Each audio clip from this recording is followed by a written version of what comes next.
Welcome into the Wild and Wacky Wednesday edition of Main Street Sports Today, presented by the Tennessee Orthopedic Alliance of Columbia. I'm Maurice Patton. That's Wade Neely. We'll be here for the next couple of hours talking local, regional, and national sports topics on this Wednesday afternoon. Wade, what's going on? Why, is the question, Mo? It's just a little, the sun is like trying to peek through, but it's, kind of borderline gloomy looking. Yeah. Oh, man. Well, that's par for the course for the month of May, but we're strapped indoors and in the climate controlled environment here at least. And so all is well with us, at least for now. Absolutely. Yeah. And fortunately, high school sports finished up last week, so we don't have to worry about trying to get out to anything and getting into the non-climate controlled area. So yeah, life is good.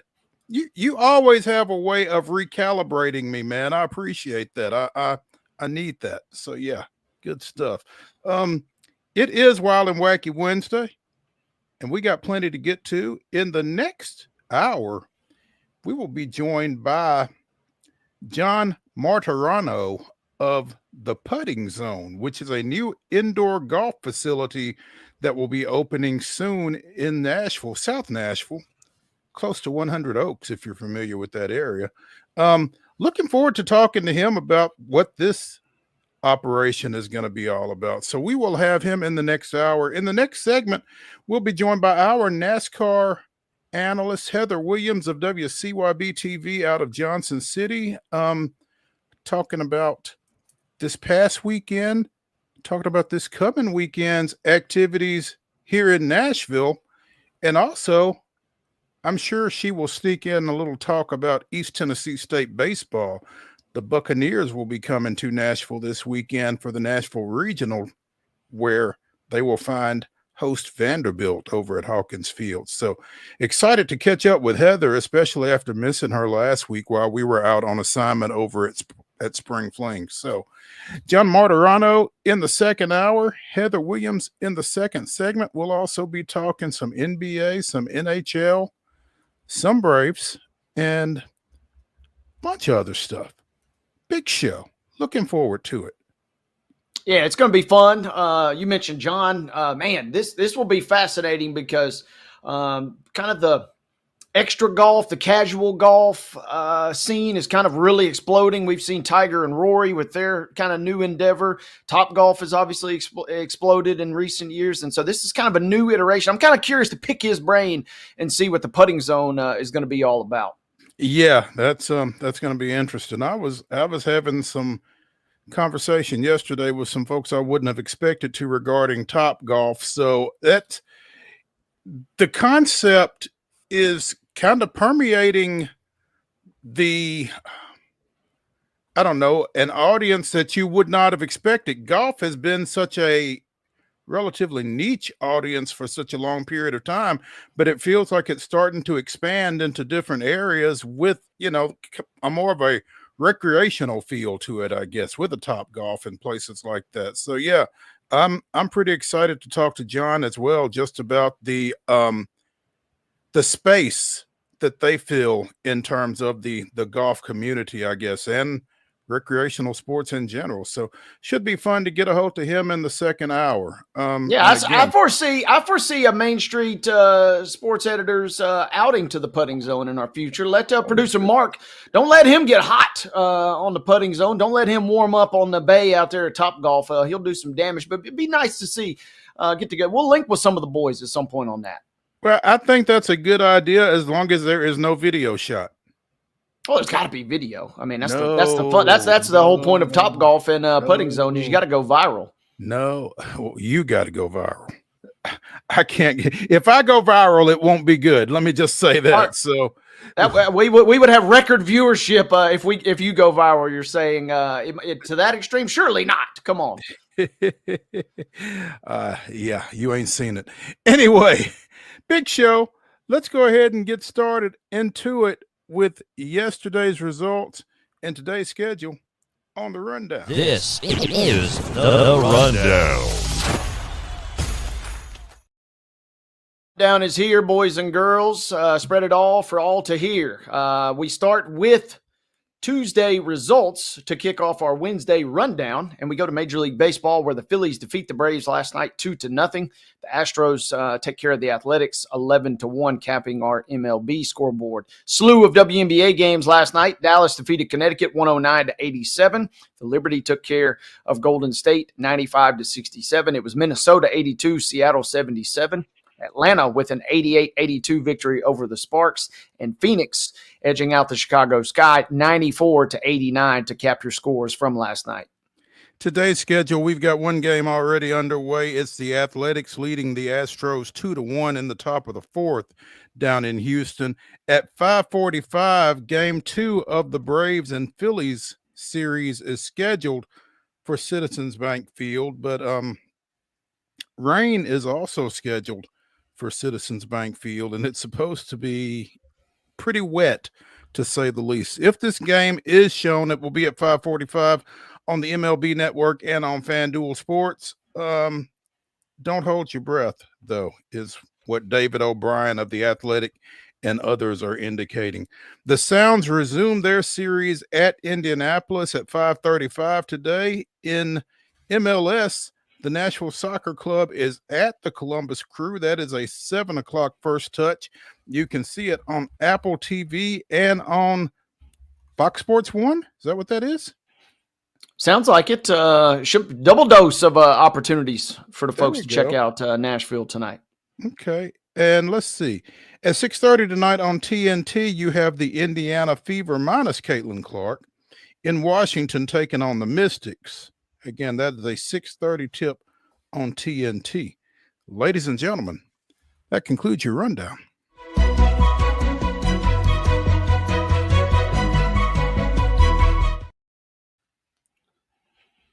Story brought to you, as always, by the fine folks at Piggly Wiggly and Neely's Mill in Columbia. Be sure and check out their delicious daily deli lunch options, available from 11 a.m. until 6 p.m. daily. Also, their hand-cut meats and everything is cost plus 10% at the cash register. Piggly Wiggly, Neely's Mill, Columbia, bringing you our top story. And as we just mentioned, the Nashville Soccer Club goes on the road tonight, taking on the Columbus Crew, and they will go for their 9th straight non-loss. They are undefeated over their last 8 outings, 6 wins, 2 draws.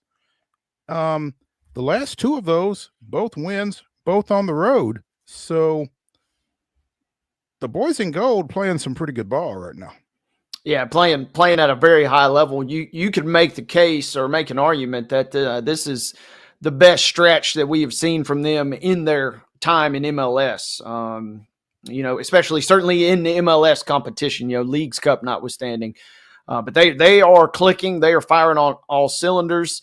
They have dropped some points, here, dropped some points there, but they are racking up results left and right. And yeah, Mania, as they've dubbed this month, has been very, very kind to them. A great unbeaten run. Will be a tough assignment going on the road tonight. Always is when you go up to Columbus, but given their run of form, it should be a fun one tonight. I'm excited to see how they fare. And I think even more exciting is the fact that we did see Walker Zimmerman come back in their last outing, and to get the captain back on the back end, only makes them better, you would think. You would think, didn't start, but did make the squad, baby steps, right? And I've said it for the last couple of weeks now, kind of blown away, because when he has been out in the last 2 or 3 seasons, that was not a death sentence, but it was pretty close. You were getting your last meal prepared, because it was close to the gallows for you at that point. But with that being said, they've shown some backbone. Palacios has really kind of come into his own at the back for Nashville. You still would obviously prefer to have your guy, would still prefer to have Zimmerman doing what he does and what he brings to the table in there. But the fact that Palacios and, we've seen a few others kind of mix in and kind of hold down the fort, that has got to really make Coach Callahan excited about giving him some flexibility going forward. Because, again, in years past, when Zimmerman has been out, you could pretty much chalk it up.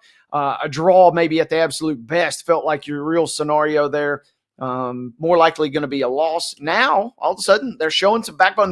They're playing with confidence If they win tonight, if the standings broke a certain way, they could hypothetically climb as high as a tie for first place in the Eastern Conference if they were able to go on the road. But it will be tough. Columbus is kind of one of the old school staples in MLS, and they are right there even on points with Nashville. It'll be a tall order on the road tonight. I'll be curious to see how it plays out.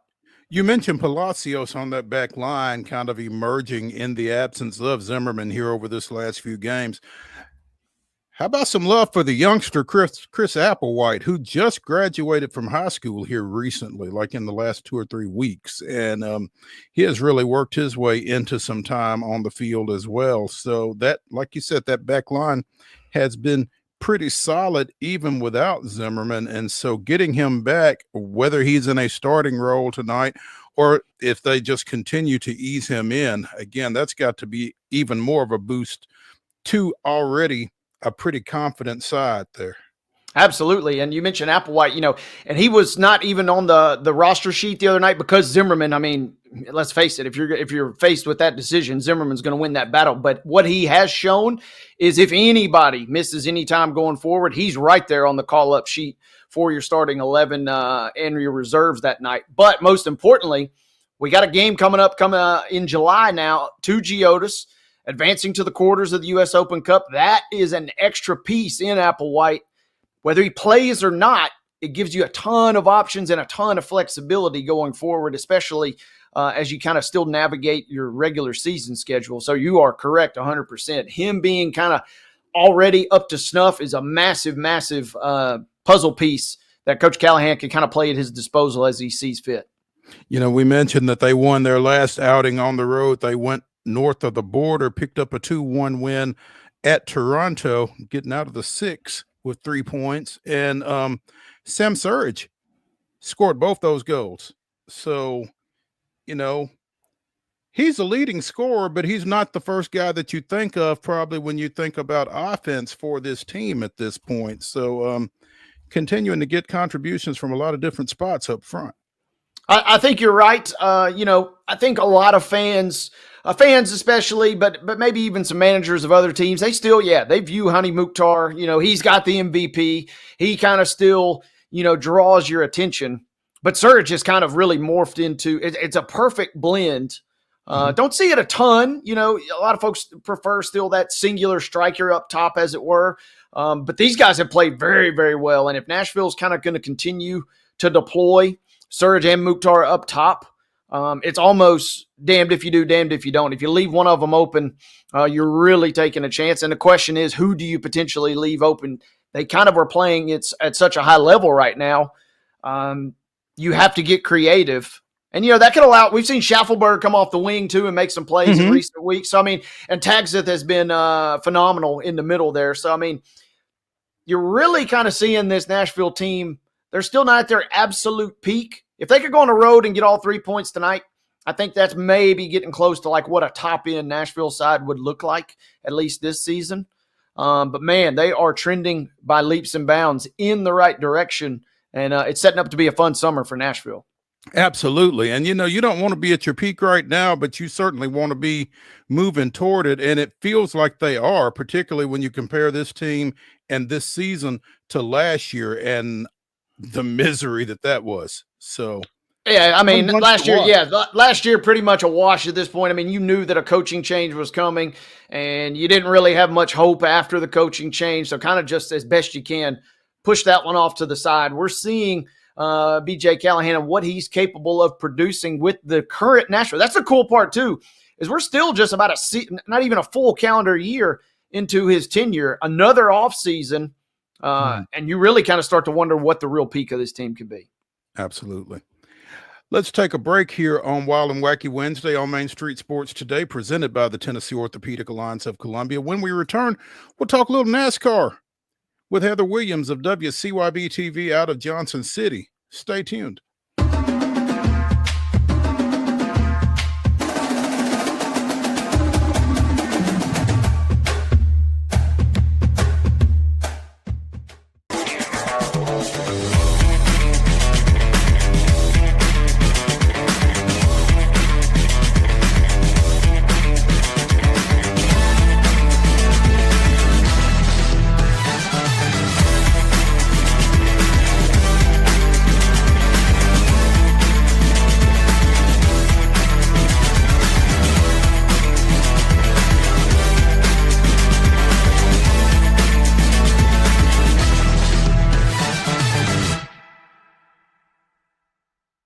Get ready, race fans. NASCAR is back in Music City with a new name, the Cracker Barrel 400. Guitars, fast cars, and the comfort of Cracker Barrel's country hospitality. May 30th through June 1st. The action kicks off Friday night at Nashville Super Speedway with the Rackley Roofing 200. Then the Tennessee Lottery 250 on Saturday. And Sunday night, NASCAR's top stars under the lights in the Cracker Barrel 400.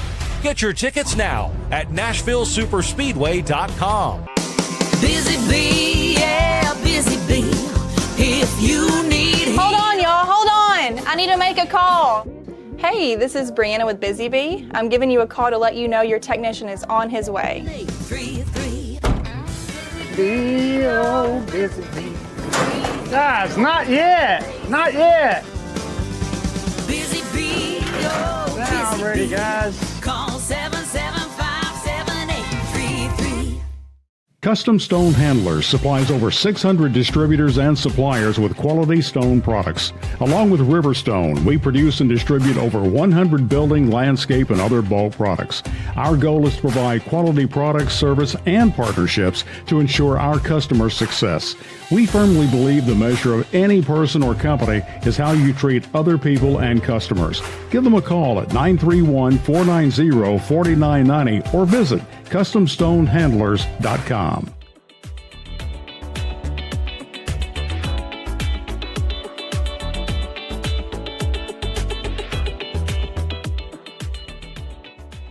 Wild and Wacky Wednesday continues here on Main Street Sports Today, presented by the Tennessee Orthopedic Alliance of Columbia. That's Wade Neely. I'm Maurice Patton, and we have with us, after a hiatus of last week when we weren't on, so she couldn't be here, Heather Williams of WCYB-TV out of Johnson City joins us. Heather, good afternoon. Good afternoon, gentlemen. How are we doing today? We're doing well. How are you? I see you sporting your blue and gold lid there, getting ready for your trip down with the Buccaneers to Hawkins Field. Yeah, they took off on the bus today, headed your way. Okay. All right. And you will be joining them at some point? Making the trip over the mountain on Friday morning for the, I guess, 1 o'clock Central first pitch between the Buccaneers and Louisville. Okay. All right. So What's your early read on that series, Heather, while we're popping a seal here? Mm-hmm. Well, I mean, ETSU is not afraid of anyone. They beat Tennessee when they were the number one team in the country. They came very close to beating Georgia when Georgia was a top 10 team at Georgia. They also played really tough on the road at Virginia Tech. So they're definitely not going to be intimidated by Vandy. Like, that's not a thing for them. They've played with the big boys. They've hung with the big boys. They are currently one of the top 10 teams in the country in home runs. They have a couple of guys that individually are in the top 10 in home runs in the country, and they can pitch a little bit. So they're dangerous in the region. A lot of people have them as the number 2 favorite behind Vanderbilt out of the region and ahead of Louisville. They're kind of a sexy underground pick in the underdog pick in the tournament. I expect them to at least win a game, maybe 2 over the weekend. If they beat Louisville, I think there's a good chance that they could come back around and be there to take on Vandy in the championship game. I assume that they'll probably lose the first time, but they could also work their way in the back end if they lose to Louisville. They're dangerous. They're a really good team. I mean, they cruised. Well, cruise is kind of a loose term because they trailed in every game, but when it was all said and done, they cruised through the Southern Conference Championship, the first number 1 seeded team to win that tournament in like 5 or 6 years. Oh, wow. And really the first team in longer than that to win in the minimal amount of games. They only had to play 3 games. So they're good. They're dangerous.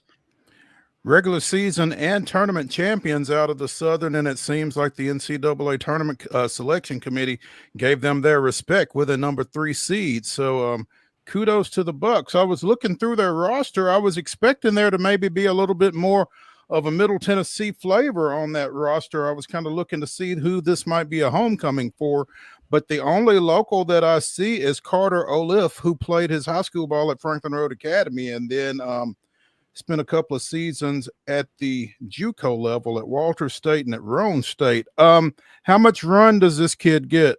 Heather, what do you know he's not about a starter. Carter? He's not a starter. He doesn't play a ton. But Yeah, he doesn't really play that much. Okay. They're led by Cooper Torres, who was the regular season player of the year in the SoCon and the postseason most valuable player, and then a really fun freshman who was freshman of the year in the conference, and Axel Melendez. I really thought Axel Melendez should have been the MVP of the Southern Conference tournament.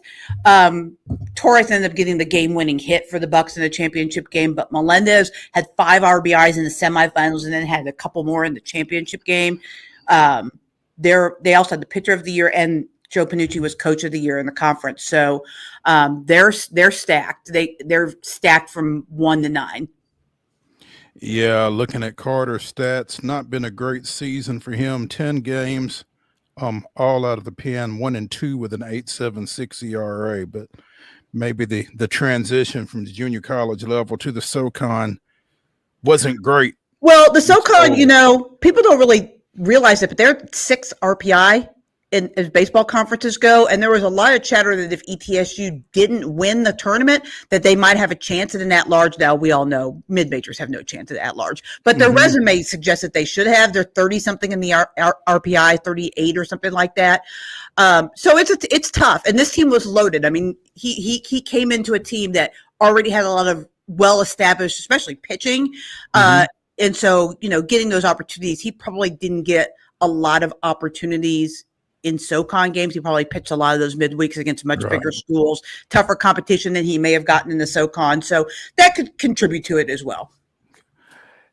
Heather, what did you think of the events of Monday, I guess, over at Charlotte, or Sunday, excuse me? Sunday night at Charlotte. Well, so just to give you a little bit of an idea of my Sunday, I went to the Southern Conference Championship game in Greenville, South Carolina at 2:00, covered that. Actually, noon. The game was at noon? Yeah, noon. Covered that, and then made my way over to Charlotte for the 600. I got there about 25 laps into the race because God love the Southern Conference, but their post-game celebration was not quick. So we did a lot of waiting. But when I saw how long does that drive? 2 hours. Okay. Yeah. I mean, really, 1:45, but traffic and construction and all that kind of stuff. It took a couple hours. When I saw the race, which was most of it, it was a really entertaining race. It looked like William Byron was absolutely going to dominate it. Then Denny Hamlin got up there and mixed it up with him a little bit. So he thought, well, maybe Denny had something for it. And then after winning all the first 3 stages, because Charlotte has this extra stage because it's a longer race, one mistake in the last stage allowed Ross Chastain to get up to the front. Started at the back, by the way. Crashed in practice. Started butt on the field, like dead last, and raced it all the way to the front. Didn't even realize he was the winner. I just missed where he passed him, and I was all of a sudden they came across the start finish line. Like, oh, Ross just won that race! Surprise! But really, I mean, really good racing. We've talked about this before. These 1.5-mile intermediate sized tracks. Nashville certainly fits into that. It's a little bit different than some of the other ones, but certainly fits in that category. That's where this generation of cars shines, is on these high speed intermediate tracks. And Sunday was no different. It was a really good race. Lots of racing through the field, ability to pass. It was really fun. And that bodes well for what we might see this weekend. You mentioned Chastain coming out at the front after coming all the way up from number 40. Biggest win for Trackhouse? I was asking you about that in a text earlier this morning. I mean, this is one of the biggest races on the schedule, and I think that Ross won at Talladega maybe last year or the year before, but huge win both for he and for the team, I would think. Yeah, it's considered one of the crown jewels of the sport, right? So you would think, yes, it probably is the biggest one. I would say their first win that Ross got at the at COTA, if you ask Justin Marks, would probably rank up there. Also winning in Nashville, because Nashville is so important to Trackhouse, probably ranks up there. But yeah, I mean, I would say it's definitely up there. And when you talk about prestige in the sport, what the sport perceives as the biggest win, then yes. But I just don't know from Trackhouse's perspective, because there are a few things that maybe mean more to them personally. But yeah, it's definitely up there. What does William Byron take away from this a race where you lead 283 laps and then you kind of get nipped at the end there? What does he take away coming out of this? Just how hard it is to win that race, how hard it is to stay focused and not make a mistake over 600 laps. 600 miles, 400 laps. Because, it just takes 1 second of a misjudge, and that was all it was. He just screwed up a turn, and Ross was right there to take advantage of it, and just how razor thin it is. William Byron's still the points leader. He's still having a really good season. So in the grand scheme of things, this race win means way more to Ross than the loss means to William. But I think it's a good reminder for him because things have kind of come easy for him this year, all things considered, that just how hard it is and how you have to be on your game at every moment of every race. I started to say Byron takes 65 points away from this race. Yeah, 15 points more than the winner did. Yeah, because he won the stages and he finished second. Yeah, he's in the grand scheme of things, it is not that big of a deal to him, but it is a good lesson, right? Because first of all, not the fastest car wins every time, but also just how razor thin the margins are, how good everybody else is, and how on your game you have to be all the time if you want to be successful. Lost a little bit of checkers, maybe set himself up for a nice game of chess. It sounds like. Kind of while we're talking disappointment, Heather, got to ask, more disappointing race for Kyle Larson on Saturday, the DNF at Indy or the DNF in Charlotte in your mind? Charlotte for sure, because he started outside pole and was one of the favorites to win that race and really had a car that probably could have won that race. He was they never really had the speed this year at Indy that he had last year at Indy. So I think Charlotte was probably, plus he runs in the Cup Series full time. So I think Charlotte was more disappointing if you had to pick either or, but just the whole weekend, the way it went down was disappointing for him. He wanted very much to be able to say, I finished all 1,100 miles. Mm-hmm. He's tried it twice. He hasn't been able to do it. He doesn't sound like he's probably going to try it a third time anytime soon. From the comments I heard from him after the Coke 600, he is interested in trying to do Indy again, but he says he doesn't really want to do it on the same day anymore. So, that might be it for him, which is sad for us as fans.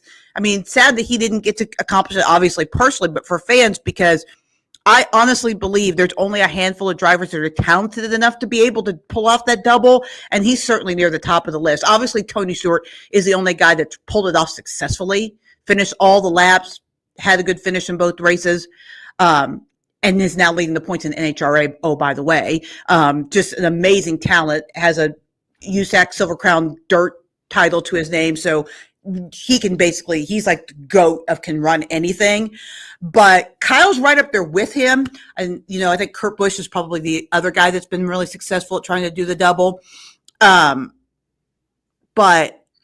so it's disappointing as race fans because I think the exposure is good and just seeing a guy that talented do that is good. So I'm sad.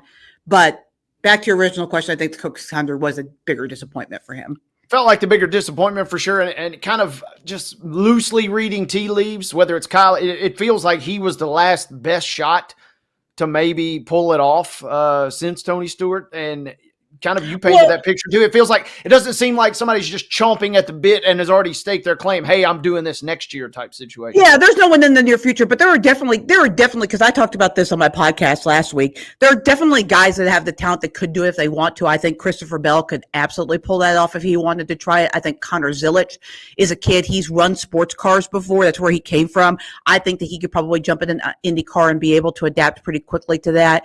Obviously, Kyle Busch has tried. He actually said on Denny Hamlin's podcast a couple of weeks ago, the IndyCar ride, the deal that Kyle Larson ended up getting last year was originally pitched to Kyle Busch, and he couldn't make it happen. He also almost had a deal a few years earlier when he was at Joe Gibbs Racing. In fact, the deal was all ready, and Joe Gibbs put the kibosh on it. So there are guys that may want to do it, that probably have the talent to do it, but there doesn't seem like there's anyone down the pike anytime in the near future that's going to try it. Real quick while we're talking all these other races, seems like news from F1 that they're moving Monaco out of this date. They're calling it Motorsports Christmas. You got the 3 best races, and now seems like F1's taking their ball and going home a little bit to me, Heather. Yeah, just another reason why they're party poopers. First of all, I love Motorsports Christmas. Monaco's pretty much the only F1 race I'll watch because of that. I think it's the least entertaining of the 3 races, so maybe they didn't want the competition. I don't know. But yeah, F1 and their wine and cheese group, it's not my thing to begin with. And so I'm sad that Yoko's breaking up the band, but I mean, Yoko exists.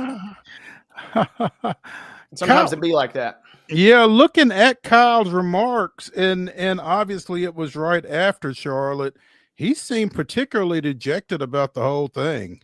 Yeah.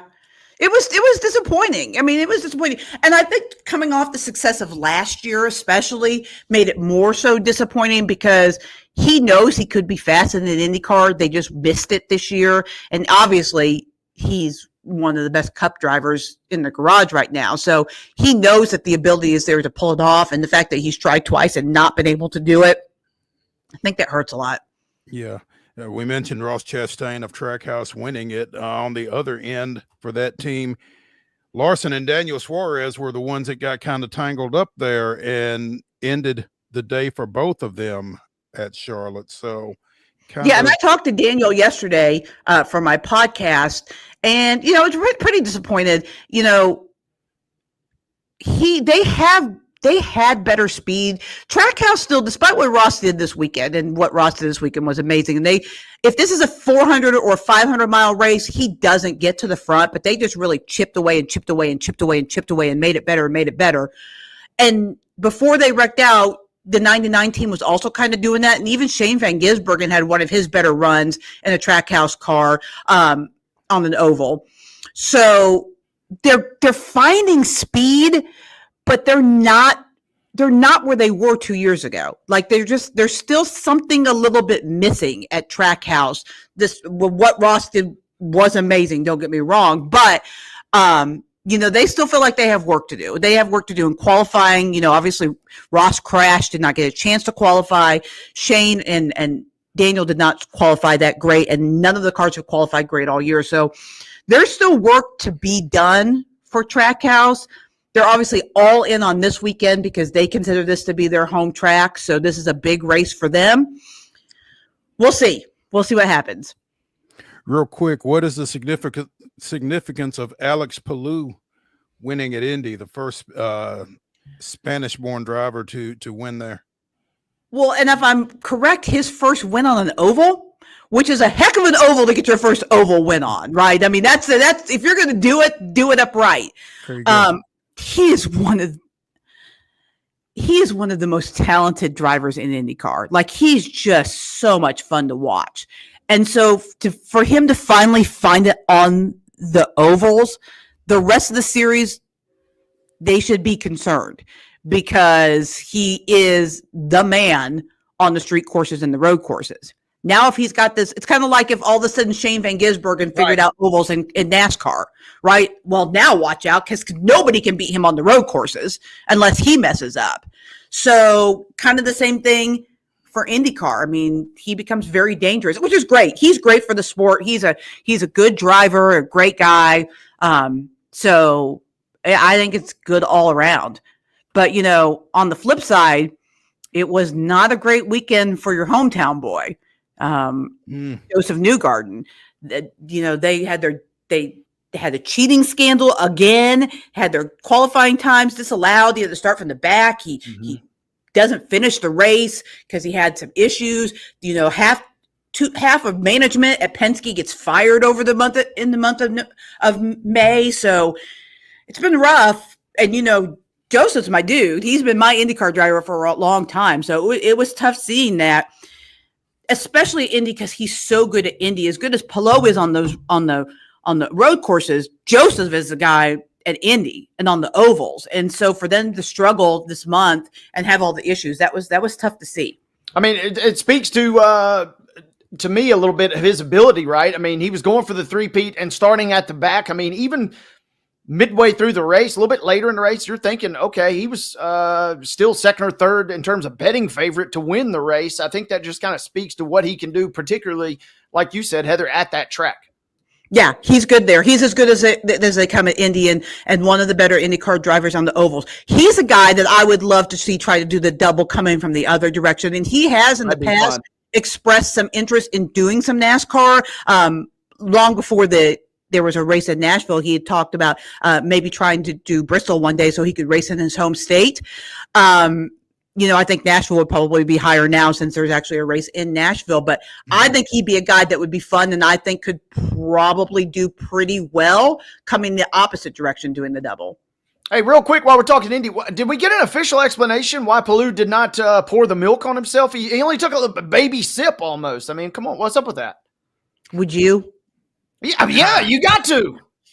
I liked his comments. He said that he was not planning to, but when then the moment he almost caved. I love the fact that he admitted he was like, I almost caved, but he didn't.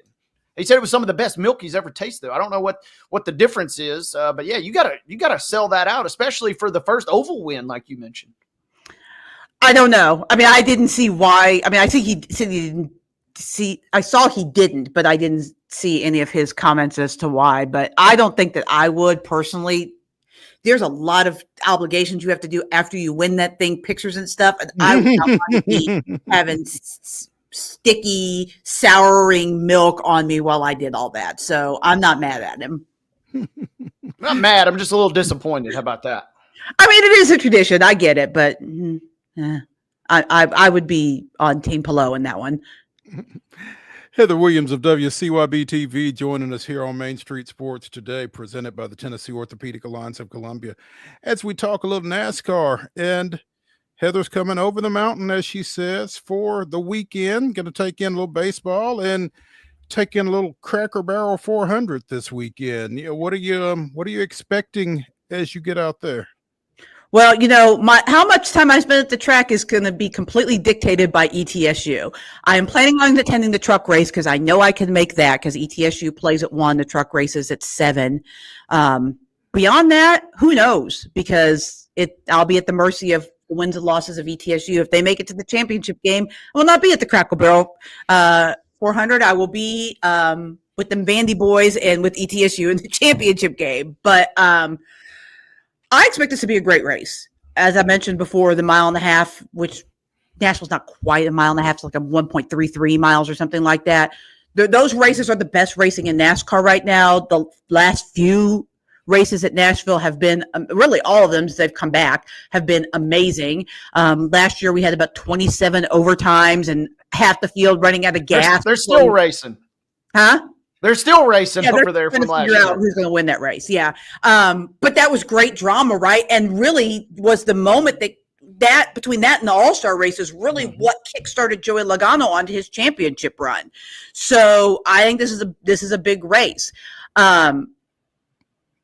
It's going to be really interesting to see getting out of Charlotte how.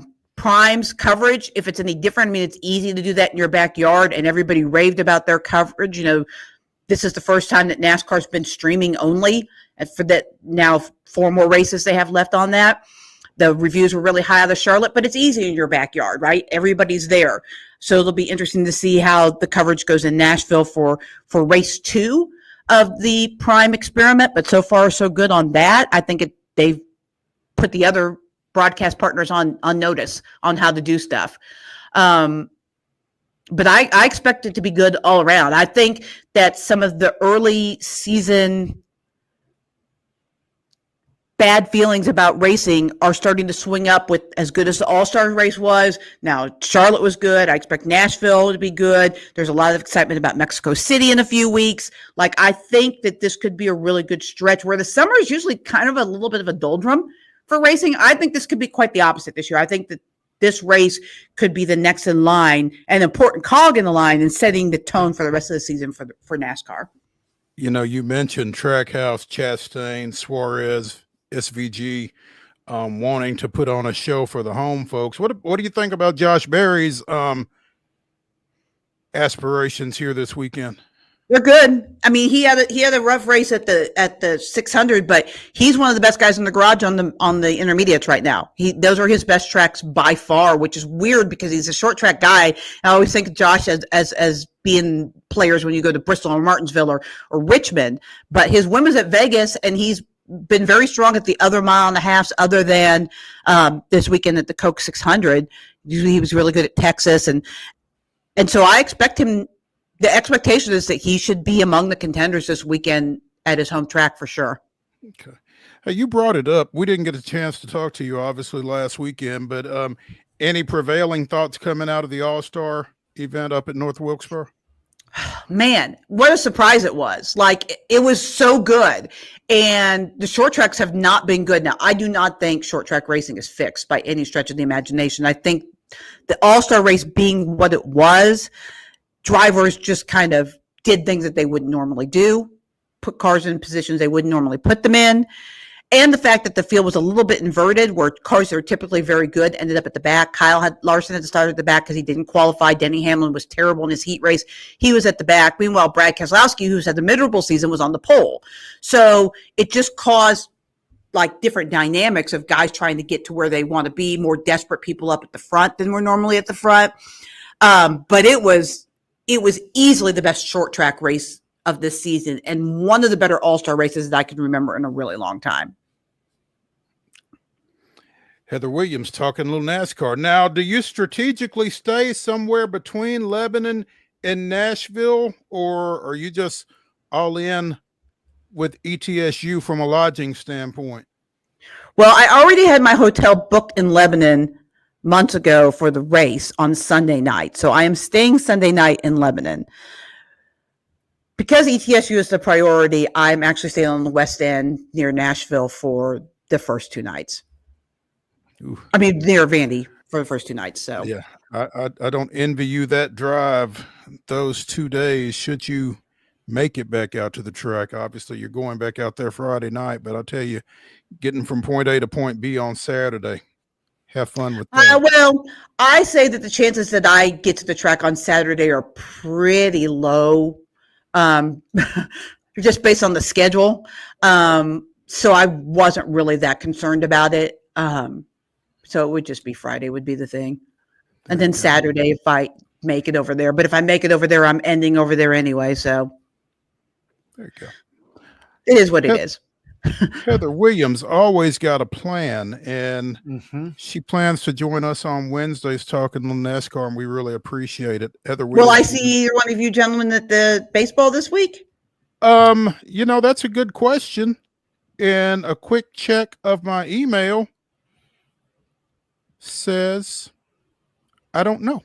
Yeah, I haven't gotten anything from them either, and I applied for a credential, but so I'm showing up whether I got one or not. So I guess we'll see what happens. There you go. If you see me, I'll be in the crowd and I will wave, and I'll wear neutral colors so as not to infringe on the Vanderbilt contingent or the ETSU fans in attendance. Give me anybody but Louisville in that regional. I'm cool with everything. I think ETSU might have something for Louisville. I do. I wouldn't say I feel super confident, but I feel like they have a chance to beat Louisville. I feel like that if they lose to Louisville, I feel pretty confident that they'll take Wright State in that first losers bracket game, and then I guess we'll see what happens after that. But I think the only team on paper that shouldn't struggle with ETSU is Vanderbilt, but ETSU also beat Tennessee, so it's not like they can't compete on that level. And like I said, I think they lost 3-2 or something. They're somewhere along those lines to Georgia at Georgia. So, I mean, the potential is there, but on paper, the team that they should not be able to beat on paper anyway is Vanderbilt. And the other two, I would probably give the edge to ETSU. So you're not calling an ETSU Wright State championship, though? Probably not. Like, I feel pretty confident ETSU, if they take Wright State, that they'll take Wright State. But, crazier things have happened, right? I have seen teams that with losing records go in and beat teams in regionals. So it's not out of the question, because it's just like any other NCAA tournament. It's a whole new season and everybody believes. But this ETSU team is special, and they're confident, and they have no doubt.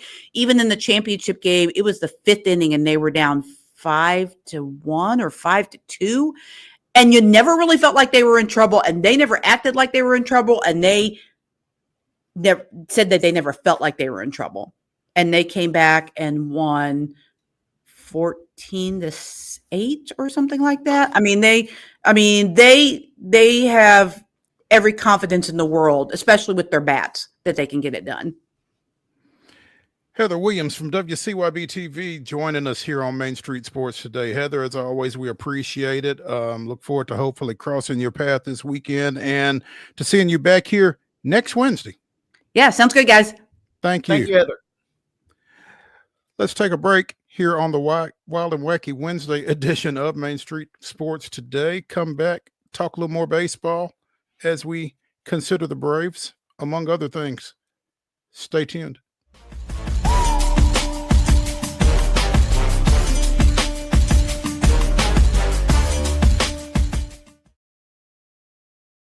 If you want the latest in weather conditions, be sure to tune in to our Busy Bee Plumbing Weather Report each weekday on Mornings on Main Street. Brought to you, of course, by Busy Bee Plumbing, Heating and Air Conditioning. We will keep you updated on the latest conditions outside, like severe weather, heat, snow, rain, and even hail.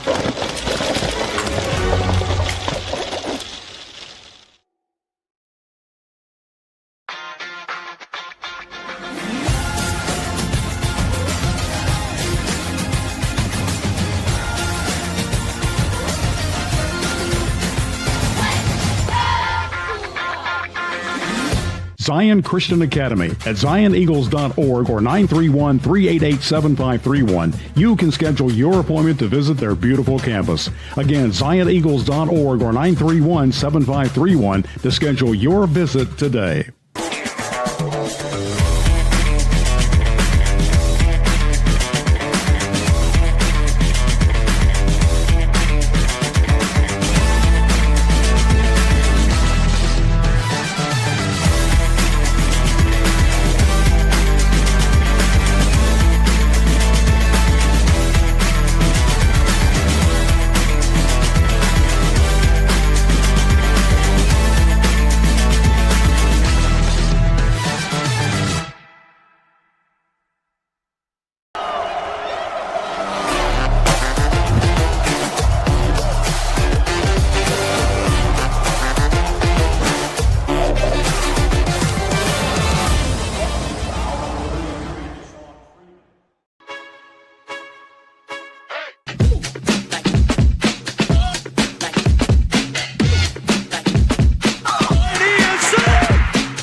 May 28, 2003, with Rafael Furcal, Mark DeRosa, and Gary Sheffield hitting solo home runs off Cincinnati starter Jeff Austin, the Braves became the second Major League Baseball team to open a game with 3 straight homers. Javi Lopez added a 2-run shot before the end of the first inning. Furcal went yard again in his next at-bat, and Matt Franco led off the 8th with a bomb as Atlanta drubbed the visiting Reds 15-3. The Braves pounded out 18 hits, 11 going for extra bases. That was this day in Braves history. I'd have settled for 2 of those runs last night as Philadelphia scored early, scored late, and won 2-0 to open that series at Citizen Bank Field. Spencer Strider only managed to get through 4 2/3 innings, took the loss, giving up 1 run in his stint. And again, the bullpen gave up 1 in the 8th. Daysbel Hernandez struggled, but if you don't score, it doesn't matter. Atlanta only had 5 hits in that one, and they are now back to 3 games under 500, 9.5 behind the Phillies, who are streaking atop the NL East right now. But again, if you're the Braves right now, you can't really be looking at the standings. You got to figure out what's going on with you right now.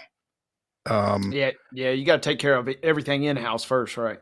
Absolutely. This offense, man. And they just scored 7 runs against the Padres on Saturday, so it's not consistently awful, but it's been awful more than not. And, when you go out and you hold Philadelphia to 2 runs in their yard, you got to feel like you got a chance to win. And the way this offense has played of late, once they scored, it was like, well, that's the ball game.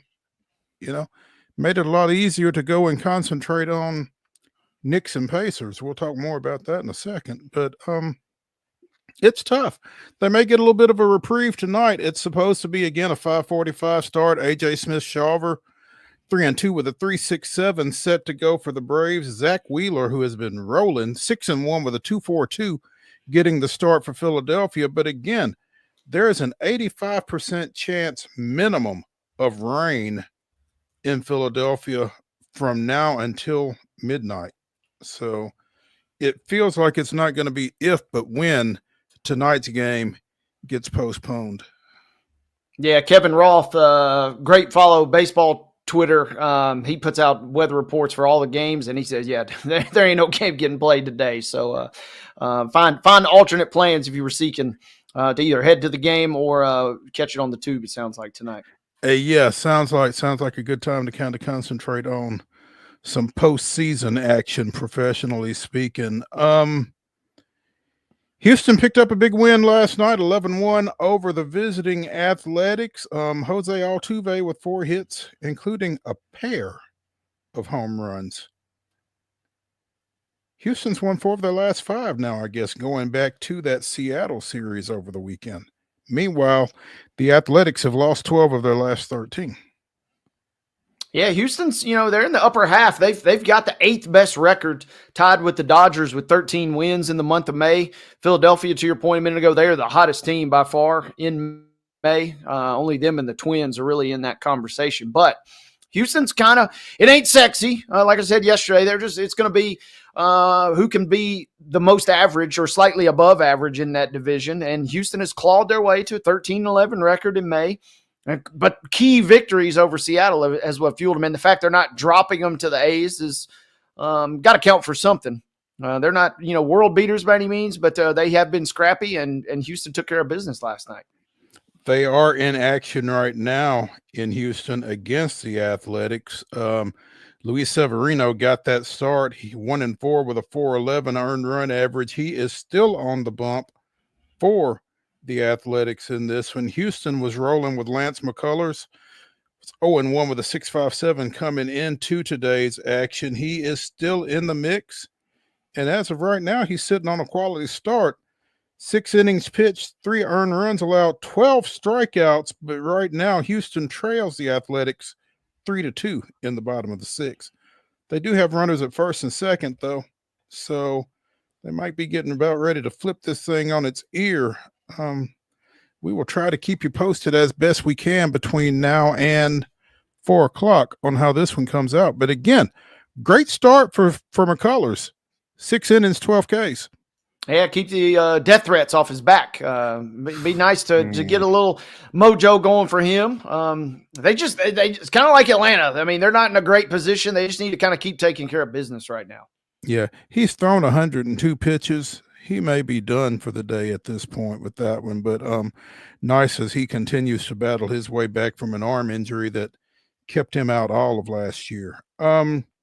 Speaking of arm injuries, unfortunately, Ronel Blanco has apparently undergone Tommy John surgery and will miss the remainder of the season for the Astros.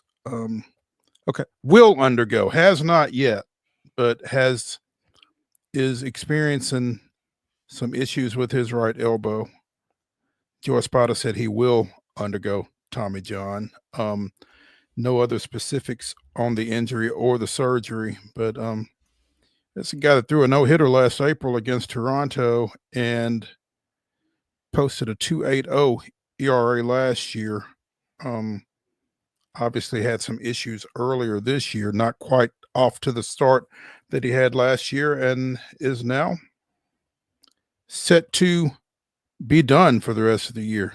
Tough loss for Houston. Yeah, they got a little bit of good news with Eric Getty kind of maybe slowly coming back into the fold, but setback with Blanco. Kind of about like their record. You got to take the ups with the downs, and that is how it'll be probably for the foreseeable future for them as they kind of try and just battle through it. Be real curious. They made a massive move like they've done in years past last year at the deadline for Kikuchi. I'll be real curious if they're in contention. Are they in contention enough to maybe swing for the fences? It felt like a no-doubter the last several big moves they've made. I don't know if that'll be the case this year, so it'll be real something to keep our eyes on as we creep into July. Yeah. Boston third baseman Alex Bregman, former Astro, has been placed on the injured list with a strained right quad. Must be something going around. Strained quads. But he's got some history with this injury. He was out with a left quad injury for 2.5 months back in 21. So Alex Cora, when he was characterizing it, said it's very similar to 21. So, you know, if you are a Boston fan, and certainly if you're Alex Bregman, you hope it's not to that significance. 2.5 months, what's that, about 10 weeks? So, you know, you hope he can beat that back. He was off to a pretty good start for them in his first season after signing as a free agent from Houston. So, yeah, he had crept. He was 4th or 5th, I think, last week in MVP odds. And Judge is your massive runaway. But if there was going to be somebody, if Judge got injured, Bregman was right there. But yeah, he is falling off a cliff in his own right in that regard. So tough setback because yeah, he was playing some great ball. Yeah, 11 home runs, 35 ribs, hitting just under 300 at 299, 17 doubles. So having a solid season and then some. So, you know, you hate to see somebody get hurt like that, especially in a 19-5 win as it was against Baltimore over the weekend when he injured it. So that's kind of tough too. The Dodgers, best team money can buy, unless you're a Mets fan. Getting some good news over the weekend. Shohei Ohtani threw 22 pitches in live batting practice. One of those clocked at 97 miles an hour. So he's apparently making his way back toward a mound near you soon. And that's big for them. I mean, we talking about injuries, all the injuries they've had. They kind of were thinking probably his services would be a nice little extra luxury. Now all of a sudden it's like, hey, we kind of need you to get back out there, big fella. Yeah. He was consistently right around 94, 95, but again, got up to 97 with the velo over his 22 pitches. So just what we need. Another weapon for the Dodgers. Yay. As we mentioned yesterday, the Sounds are in Indianapolis. They opened that series with a 2-1 loss on Memorial Day. They took yesterday off. They will resume play tonight. That's a 5:35 start in Indy. Sounds 31-20 going into today's action. Indianapolis 28-22 in the International League. 5:35 start in that one. Let's take a break. Real quick. It looks like they are going to do a doubleheader tomorrow in that Braves series, and that's good for our boy. That's good for our boy Bryce Harper, who took a real plunking, and now he's going to get an extra day to rest. So it looks like they'll get a 105 and 645 double dip tomorrow. Okay, all right. Breaking news here on Main Street Sports today. We don't get much opportunity to do that, so it's always fun when we can. I didn't break it. I just read the internet for the record. No, you broke it here. Good job. Hey, again, hour number 1 of Wild and Wacky Wednesday coming to a close. In our final segment, we will bring you the weirdest, wildest, and wackiest news from across the globe. But when we come back, we'll talk a little postseason play, both on the hardwood and on the ice. Stick around as we delve into NBA and NHL playoff action when we come back.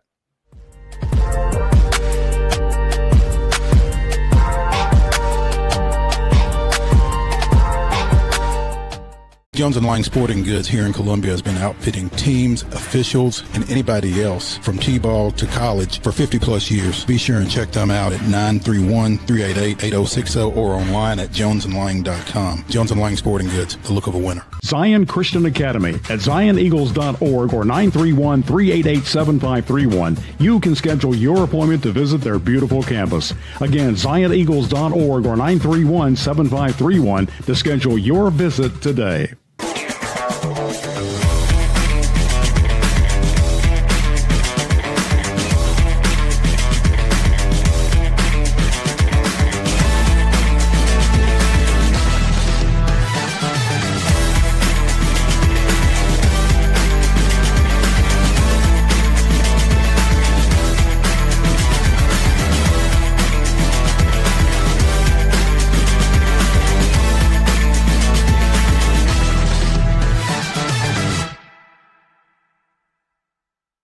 Custom Stone Handlers supplies over 600 distributors and suppliers with quality stone products. Along with Riverstone, we produce and distribute over 100 building, landscape, and other bulk products.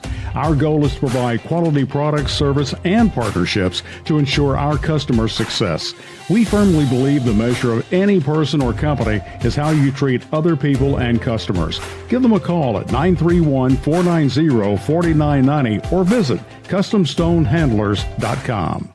Piggly Wiggly, located in Neely's Mill Shopping Center, is Columbia's locally owned and operated Cost Plus 10 grocery store dedicated to serving the community with low prices and smiling faces.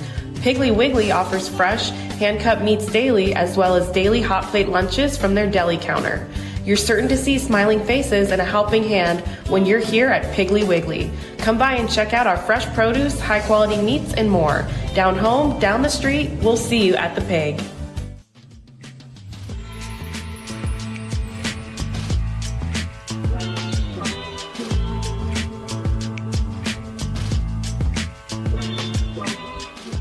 It's hour number 2 of Wild and Wacky Wednesday here on Main Street Sports Today, presented by the Tennessee Orthopedic Alliance of Columbia.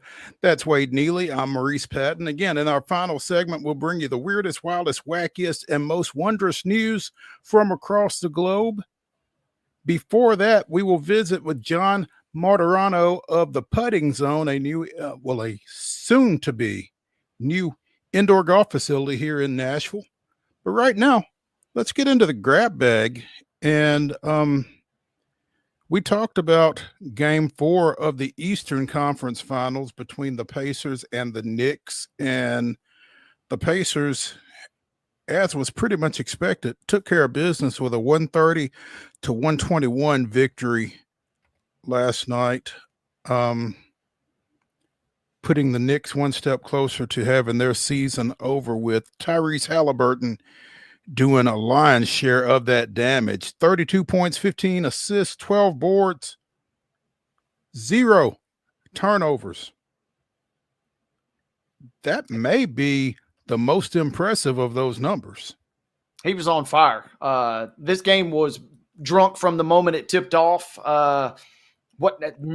80 points in the first quarter practically between the two teams, which for the Knicks, I mean, they go some games without scoring 35 in a half, let alone the first quarter. It was off the rails from the moment they tipped off, like I said, and really it was all fueled behind Halliburton. He was in his element after kind of, he obviously had the crazy ending to force overtime in Game 1 in the Garden, but then kind of had taken a little bit of a back step. Thanks to Neesmith going nuclear in that second game there. But we saw him revert right back to form. And, man, yeah, he was in fuego, and he was absolutely critical. And, 2 feet in the grave now for the Knicks, and the Pacers got their shovels out ready to toss the dirt. Yeah, no word if it was having his dad in the building that was the difference, but he was certainly, like you said, he was vibing. Yeah, he was the X factor. 38 minutes. He put up those numbers. Indiana scored 43 points in the first quarter. You talked about their first half. Thibodeau described the first quarter as problematic. Yeah, I guess when you give up 43 in a quarter, that would be problematic, and they never got the problem solved. Clearly, 130-121, Indiana takes a 3-1 lead in that series. It goes back to NYG for tomorrow night's Game 5, which could possibly be it, especially if they don't get good news regarding Karl Anthony Towns apparently tweaked a knee during last night's game and will be evaluated today. So they can ill afford to lose that guy. No, I don't know that it would help a ton. I'm still on the Pacers, even in an event that he does play. But yeah, right at the end too. I mean, I give a little credit to the Knicks. Make sure you're tuned into this, George Robinson. But I give a little credit to the Knicks because they do battle back on a number of different occasions in this game. It looked like Indy had just absolutely decimated them and taken them out for good. But they clawed back in, even right there at the end. You know, I mean, they had it within 8 points down the stretch. Brunson doing wild kisses off the glass, just kind of gritting and grinding his way to buckets. But they couldn't get it done, and they won't, I don't think, get it done on Thursday. Vegas says they're a small favorite, but I'm still going to be taking the Pacers. I'm looking, Thibodeau's kind of got a history too. Everything is good with his teams until it ain't. And the horses just give out right there near the finish line. And it feels like that is the buzzards are kind of circling. I would not be surprised if New York shows a little spine, a little backbone, but I got a feeling they almost might keel over Thursday night. The Garden will maybe the Garden and the crowd, maybe Chalamet in the front row yet again will kind of lift their spirits a little bit. But it feels like Indy's going to close this out on Thursday night to me. Does Tibbs grind those guys down? I mean, Kenny Smith. Hell yeah, he does. They play like 8 players. Yeah, I mean, why would you not expand that rotation just a hair to try to get those guys a little extra time off their feet? NBA personnel have wondered that for the last 20 years, why this guy does not do that. I mean, he gets the absolute most out of his guys. Literally. And when they're at their absolute best, they are unstoppable. I mean, they're the zombie Knicks. I mean, when you think they've been buried, they've made 3 different 20-point comebacks. That's almost, to me, in terms of mental and physical exertion, that's like playing a whole nother game. We saw him do it in Chicago. We saw him do it in Minnesota. And now, it's the same script with this guy. He rides them hard. And, it is a strategy. Doesn't seem like a strategy. An early demise. Man, it's been a fun run. Don't get me wrong. I've loved watching them, and seeing them take out Boston was really special for them, and the Garden being electric. The side talk videos that get posted on the internet are just out of this world in terms of content. But I'm taking the Pacers in the series for sure, and I'm thinking the Pacers close it out tomorrow night. Yeah, against the fatigued Knicks. Fatigued or not, also, I'm not trying to shortchange Indiana. It's not just as if New York is just dead here. We're talking about the Pacers, who had to go through the Cavs in their own right, injured as they may have been. They still had to take care of business, and they've done that. Halliburton has quietly, in the softest manner possible, we're talking about a void of American stars here in this league. He is kind of stepping up to the forefront instead of Anthony Edwards on the other side of this NBA bracket. Yeah, more on that in a second. Karl Anthony Towns, 24 points, 12 boards. That was his 8th game in this postseason to go at least 2012. The only Knicks who have matched or bettered that in a postseason were Patrick Ewing with 10 2012 games in a postseason and Willis Reed with 13. So that's some pretty high cotton there for Mr. Towns, and hopefully that knee situation would allow him to come back and perform in Game 5, although it may not matter. It will not matter, but yes, he has been great, and he has been a huge X factor. We're talking about Minnesota here in just a second, but that swap fit both teams perfectly, and he has been a key figure. Without Towns, they're not even this far. Yeah. Minnesota goes back to Oklahoma City for Game 5 tonight. The Thunder looking to close it out, leading 3-1. Do Ant and Julius Randle and the guys have anything for the host Thunder tonight, Wade? I don't think so. Do you, based on what we've seen in this series? Same script, right? The Thunder are just a cold-blooded killing machine, and they are the best team of the 4 that are remaining. I don't think anybody is disputing that. They've been the best team. We're talking a historically great team that is kind of just the only real knock on them is they haven't done it yet. Right. And in this league and in the NBA, it feels like that oddly does account for something. Nobody believes in you until you actually do it. But everything has been there laid out from the preseason on paper that this would be the best team. And they're finally doing, like I said yesterday, they're growing up. The babies are growing up right before our very eyes. I'm not going to be shocked if they blow them out. Are you? Yeah, no. And it feels like you said, that they're going to go post to wire with this thing.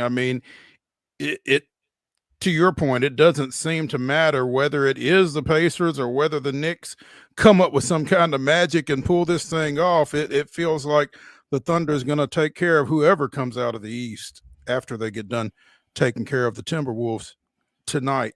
In all likelihood. Indy's got some weird juju going on, and they are just, kind of in their own right, just flying above expectations. Maybe the moment gets too big for the Thunder in the finals. The moment won't be too big for them tonight. They will roll in a final score capacity. I don't know that, I could see this game being kind of close because I think Minnesota is talented enough. And if they hit enough shots, they can make it relatively close. But I think we're still talking about a Thunder gentleman sweep in this series. Really, I mean, we saw Randall, man, talk about a tough break. We just talked about that trade and talked about the changing places there with he and Karl Anthony Towns. Randall has played his best basketball of his entire career through the first 2 rounds of this postseason. And then it's just as if he ran into his own Thibodeau brick wall here against the Thunder. And that speaks more to the Thunder, I think, than Randall, because he was playing at such a high level. Had 5 points the other night, was held out of the entire fourth quarter. I mean, he is the guy that single-handedly drugged them to a couple of wins in the previous round. So we're talking about a guy that is a huge part of their lineup, but it won't matter. Yeah, the Thunder will get the dub tonight. We've not seen an Ant supernova game, to your term, here in a minute. Does he have one in him? He might. It won't matter the way that they've been porous on defense. I mean, OKC's defense can withstand Ant going for 40 points. Minnesota cannot withstand like the game like we saw where SGA goes for 40 points. I mean, it's just they're not built. I mean, yeah, if Anthony Edwards goes for 55 tonight, they have a chance. But Gobert, I said this after game 1, you're damned if you do, damned if you don't. If you take him out of the game, your interior is just Swiss cheese. But if you leave him in the game, you're giving up open threes along the perimeter, and OKC has buried more than that. So It's kind of a pick your poison here. We saw Ant with 32 in game 2. We saw him with 30 in game 3. And yeah, the 30 came in a huge, embarrassing Thunder loss.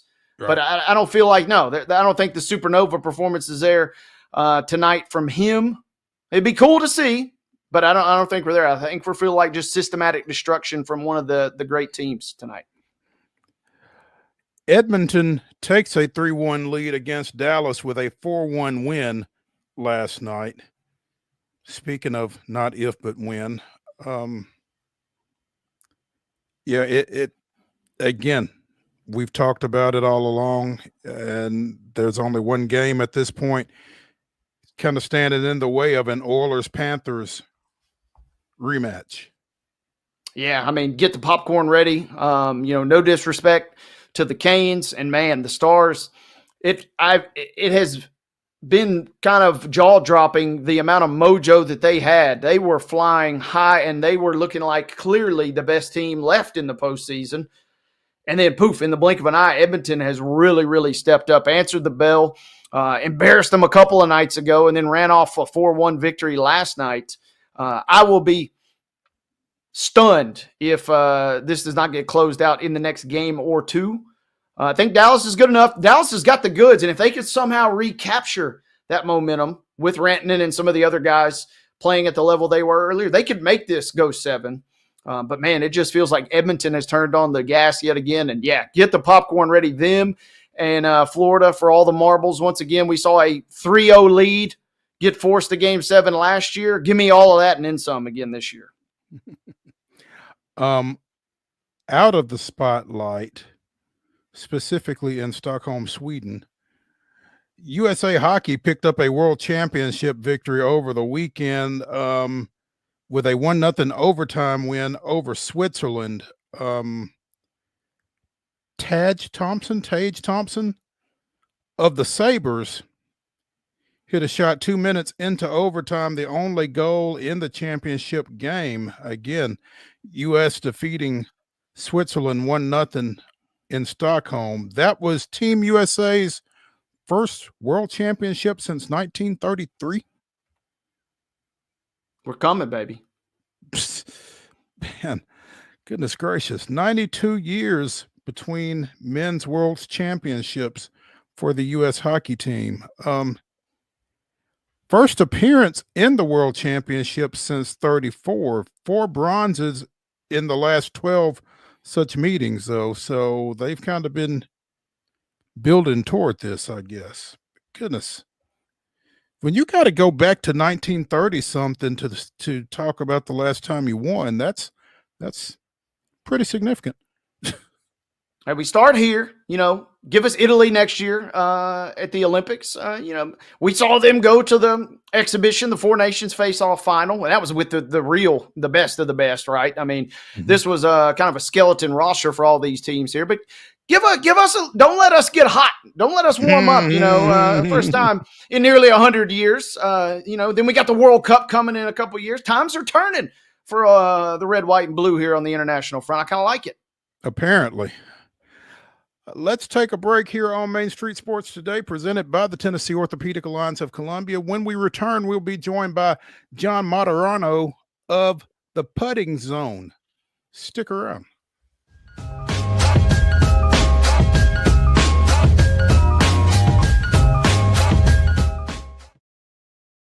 Get ready, race fans. NASCAR is back in Music City with a new name, the Cracker Barrel 400. Guitars, fast cars, and the comfort of Cracker Barrel's country hospitality. May 30th through June 1st. The action kicks off Friday night at Nashville Super Speedway with the Rackley Roofing 200. Then the Tennessee Lottery 250 on Saturday. And Sunday night, NASCAR's top stars under the lights in the Cracker Barrel 400. Get your tickets now at NashvilleSuperspeedway.com.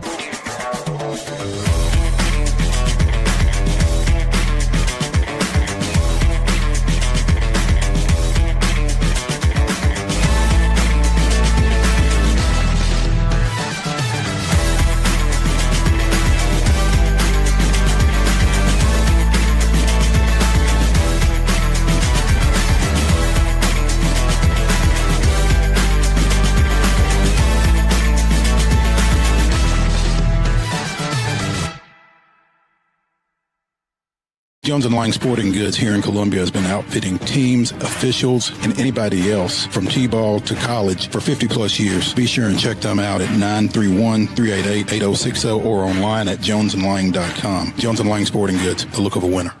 Piggly Wiggly, located in Neely's Mill Shopping Center, is Columbia's locally owned and operated Cost Plus 10 grocery store dedicated to serving the community with low prices and smiling faces. Piggly Wiggly offers fresh, hand-cut meats daily, as well as daily hot plate lunches from their deli counter. You're certain to see smiling faces and a helping hand when you're here at Piggly Wiggly. Come by and check out our fresh produce, high-quality meats, and more. Down home, down the street, we'll see you at the Pig.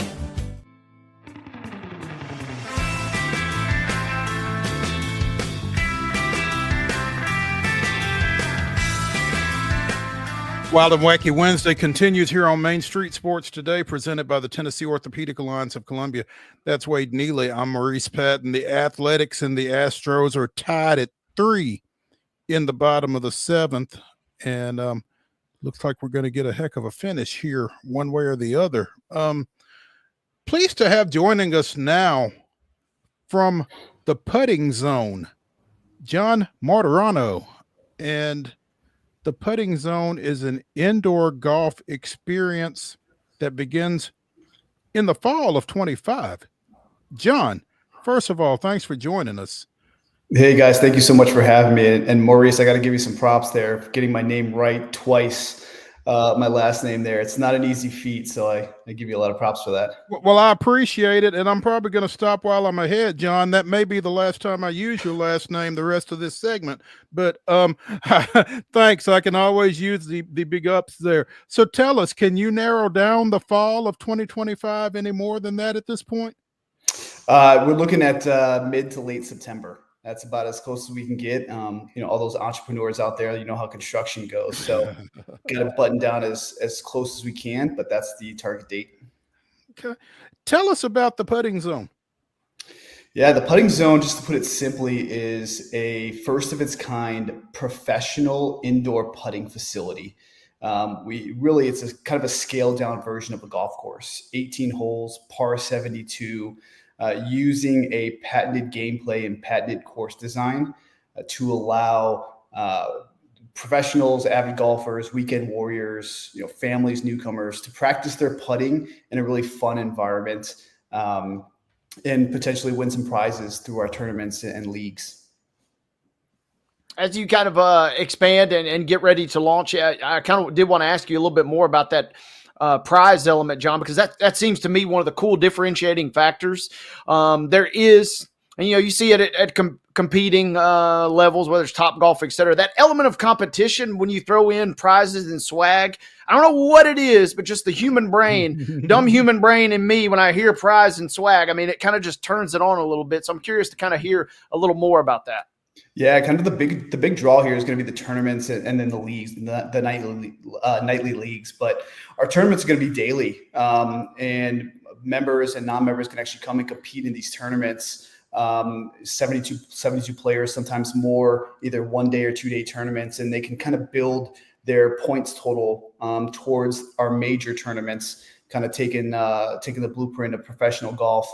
And we'll have 6 majors and then 1 end of year tournament where people can win prizes. I mean, you can essentially make a living off of it if you're doing daily tournaments. But yeah, cash prizes, trips to Scotland, private jet, whatever you want to do. I mean, it's as long as you rack up those points and you rack up that money, you can pretty much spend it on whatever you'd like. Okay, you got my attention here. You telling me that if I do well enough at the putting zone, I can get a free trip to Scotland. I'm kind of on board with that. I don't know if my bosses would necessarily like if I spend all my time at the putting zone, but I might be intrigued enough to give a little bit of a run at that there. You kind of sold me right there. Yeah, you can blame me on your vacation days. Okay. That's fine. I love that. It does seem like there's going to be kind of a membership component too. I love kind of picking through the weeds on a lot of these projects, not just here in Nashville, because this is kind of a unique space, the recreational kind of golf hybrid model. And I'm kind of curious, how does and the membership element kind of play into this as you guys kind of continue to evolve? Yeah, I'm glad you said the recreational piece, because we really see the putting zone almost following in the footsteps of pickleball and creating a new recreational sport. A lot of these other concepts, although, really great, and I've certainly spent some money there, it's a little bit more miniature golf style, right? You're shooting through a clown's mouth. You got 8 players on a hole. We're really trying to stick more towards traditional golf style. And we'll have 6 different memberships, anything from corporate to PGA professionals. We'll have community heroes to give back to our community, students, teacher, fire, first responders, etc. And then we have just 3 tiered levels where you can get lots of perks, including discounts at pro shops, unlimited greens fees. So you pay your monthly membership and you come in and play, no additional cost to you. So yeah, we're really excited about the memberships and getting ready to launch that. Actually, in about 30 days, we'll be launching memberships out to the public. John, doing this indoors really makes it A, year-round available, I guess, and B, as Wade and I were talking earlier in the show, the climate-controlled aspect of it. I mean, if you decide you're going to go play, you can get on that particular day, regardless of what it's doing outside. How much of a selling point is that? Yeah, that's huge, especially being in Tennessee, where, I mean, have you guys experienced that the weather's pretty unpredictable here? Sometimes it's sunny, sometimes it's rainy, sometimes it's freezing. So sometimes it's all in the same day. Sometimes it's all within a few hours. Yeah. So having indoors is really great. But we do try to bring out as many exterior elements into the space as possible. Blue painted ceilings, bright lights, our exclusive turf to make it roll, the ball roll as close to outside conditions as humanly possible. Yeah, it's listen, the indoor piece, the climate control element, all you have to do is bring your putter and you'll have a great time. John Martarano of the Putting Zone joining us here on Main Street Sports Today, presented by the Tennessee Orthopedic Alliance of Columbia. John, reading through some of the publicity on this, an idea conceived and perfected for more than 25 years. This is going to be the flagship for this venture. What have you all been doing with this idea over the 25 years, and why is it Nashville to get it started? Question. Yeah, so our founder, Bill Rosigliano, he's been in the flooring business for over 50 years, particularly carpeting, and a golf memorabilia collector for over 30 years, and kind of decided one day to marry the two ideas and said, hey, what if I made a golf course out of carpet? You think it would work? And so 25 years of trial and error, as most creative geniuses have, And we actually tried to build one in Fort Myers, but as everyone knows, 2008 hit, and I don't have to go into more details than that. And a friend of ours just said, hey, we're doing a pickleball concept down here in South Nashville, and doing a full restaurant, and there's a space right next to us we think you'd be perfect for. And so, Billy flew up here. I live here in Mount Juliet, and we just ran over the space and said, this is it. 29,000 square foot on Sidco Drive, right by the Armory. And we said, this is it. So yeah, 25 years of a lot of trial and error, a lot of friends giving us great feedback for sure, and perfecting the craft, but we're finally in a position to be able to introduce this to Nashville. So are you all building this thing from the ground up, or are you refurbing a building over there on Sidco, or how is this going as far as the structure? Yeah, it's a ground up build. I think the whole building altogether is just around 150,000 square feet, and we're taking about 30,000 of it to completely ground up build. Concrete floors, steel beam ceilings, and building, kind of what you see behind me, the golf course. A big piece of it is obviously the golf course that takes up the majority of it. We'll have over a third of a mile of putting surfaces through the 18 holes. We'll also have a pro shop, a members only lounge, nice little stage. We can have some live music. And then another big element is our museum that will house one of, if not the largest and most famous antique putter collections in the world. Over 300 antique putters dating back to the 1800s with hickory shafts that people can come in and walk through the museum and tour and kind of see the unbelievable transition from the clubs over 150 years ago. That piece will be fascinating to me to see the technology, because it feels like golf is such a rapidly accelerating sport in terms of just the tech available. And so, yeah, I can't even imagine looking at something that was the norm, quote unquote, from the 1800s, 1900s. And now, 5 years ago, the putter that I'm using today feels obsolete compared to, but at the time it felt groundbreaking. So I'm really fascinated by that piece that you guys, it sounds like, will offer. Yeah, it's going to be really interesting, and obviously all on display. And the collection is from Fred X. Fry, one of the world's most foremost golf collectors. We were able to acquire a large chunk of his putter collection, and he's been collecting putters since the 30s and 40s. And we actually have handwritten journals from Fred X. Fry, describing every putter, where he got it, who he got it from. So really excited to share that piece of golf history with everyone. John, one other thing I wanted to ask you about that really kind of piqued my interest, ADA compliant. That to me seems like a really unique and really awesome experience that will be accessible to all, it sounds like. Yeah, absolutely. I mean, that's the game of golf should be for everyone. And that's really what we're trying to establish here. So, everyone can not everyone can drive the ball, but everyone can swing a putter. And so we kind of built the facility with ADA compliance in mind. John, you talking about accessibility again, you're going to have memberships, you're going to have league and tourney play, and also folks will be able to walk in, just step up if they've got some time off or whatever, and get on or get in, as the case may be. So you're kind of, it seems like you're kind of meeting folks where they are with this situation. Yeah, we've kind of eliminated the traditional randomized tee times. Like, I don't know if you guys are golfers, but sometimes you get like a 7-18 tee time and you're like, what the heck is going on? So we've actually took that element out of it, and we're doing shotgun starts every 2 hours, starting at 6 a.m. and go until 10 p.m. every day. And so 72 players can go off every 2 hours. It takes about an hour and a half, hour 45 to get through the 18 holes. So yeah, and just through the website, they can obviously book their tee times, or they can walk into our facility and book. That's just what I was going to ask you. With it being indoors and that kind of thing, I would assume it's a little bit more compact. I was going to ask how quickly you could get through a round, so you already hit that. So yeah, it's convenient. Yeah, we actually built this for, Wade mentioned at the beginning his bosses. So we built this with 6 a.m. where you can come in the morning and get his round in. There's showers, there's locker rooms, and he can be fresh and ready to go after shooting under par. Hey, well, since you mentioned that, John, since we've been having this conversation, I'm going to drop you our owner's email address because you mentioned corporate plans earlier. It feels like we need to get in on this immediately. So look for an email. I'll make sure to link you guys. I love that. Love it. John, I don't want to necessarily link you with other efforts in the recreational golf world because I don't want to bring up your competition or anything like that. But what differentiates you from other non-golf course golf entities?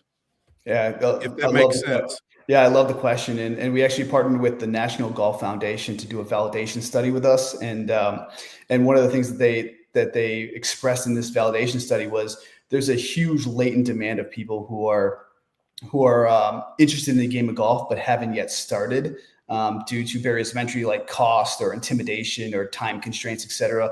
But then there's also this piece of 1/3 of the U.S. population play the game of golf or were around the game of golf in 2023. Of that 1/3 of the population, 45 million played off course specifically, like your driving ranges, your simulators, things that you're talking about, Maurice. And so what the differentiator for us is really the patented gameplay. So as you can see behind me, these holes are kind of zigzagging. They're dog legs. If you're a golfer, you understand dog legs, right? And players are going to be able to hit to zones to practice precision and pace, which are really two things that you need for putting. So hit from zone 1, zone 2, zone 3, and then get into the cup.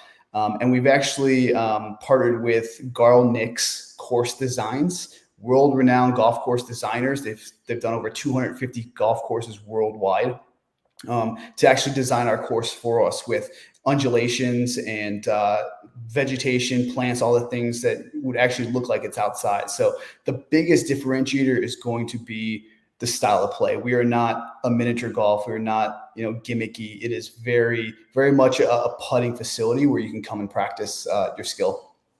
Will the course be the same every time you come? The course will be the same every time you come. We do have the ability through the infill of the turf to actually speed up, slow down, or change direction of the ball. So over time, we will start to make those changes. But yeah, essentially the course will be the same at every location. But as we go into new markets, we're going to be looking at drawing on inspiration from the local community, and we'll build holes around maybe some of the golf courses in New York or some of the golf courses in Michigan or Florida, et cetera. What are the plans beyond Nashville? Are there plans beyond Nashville? Yeah, beyond Nashville. I mean, we have a goal of doing 7 locations in 5 years and doing 20 in 10 years, all in-house, unless we decide to go the franchise route. But really, I think this can go anywhere. It could go in the cold climates because of the indoor factor of it. I think it can also go in places like Florida, Arizona, California, where golf is so prevalent. Some of the top golf courses in the world or in the U.S. are actually, New York, Michigan, Wisconsin, some of the states you wouldn't think for golf. So I think the sky's the limit for us. John, I wanted to ask you too, maybe don't give too much away, but especially since you mentioned professional golf earlier, and this is obviously kind of a marketed toward everybody, but I'm curious, what sort of partnerships, is this something that you could see kind of really getting a rep or two or a big PGA kind of endorsement or sponsorship in your mind? Yeah, absolutely. I think so. I think, originally the thought was, hey, when those guys get off the pro tour, they go to the senior tours and they can't necessarily swing a club anymore. How do we make it competitive? How do they still stay competitive, as people age, right, and get older? So that was kind of the original idea. But I think this could be a new recreational sport. For sure, again, sort of like pickleball, and we'd like to tap into the professional putting league. There's actually a professional putter society that right now is relegated to playing on miniature golf courses because there's nowhere else to putt. So hopefully we can open the doors to them very soon. Love it. John Martarano of the Putting Zone joining us here on Main Street Sports today, presented by the Tennessee Orthopedic Alliance of Columbia. You can find more information online at theputtingzone.com. One word. Again, set to open sometime in September. Memberships will go on sale beginning when, John? In about 30 days, probably about July 1st. About July 1st. So, again, go to the Putting Zone for more information. John, we appreciate you spending some time with us, and don't hold us a 6 o'clock tee time, but hold us a time. Yeah, I appreciate it, guys. Thank you so much for the time. All right, thank you. Before we take a break here on Main Street Sports Today, let me bring you up to date. It's Houston 5, Athletics 3, as we go to the bottom of the 8th out in Houston. So the Astros have wrested control of this one down the stretch. We'll keep you posted on that, and we will get into the weirdest, wildest, and wackiest news from across the globe when we come back for the final segment of Wild and Wacky Wednesday here on Main Street Sports Today, presented by the Tennessee Orthopedic Alliance of Columbia. Stay tuned.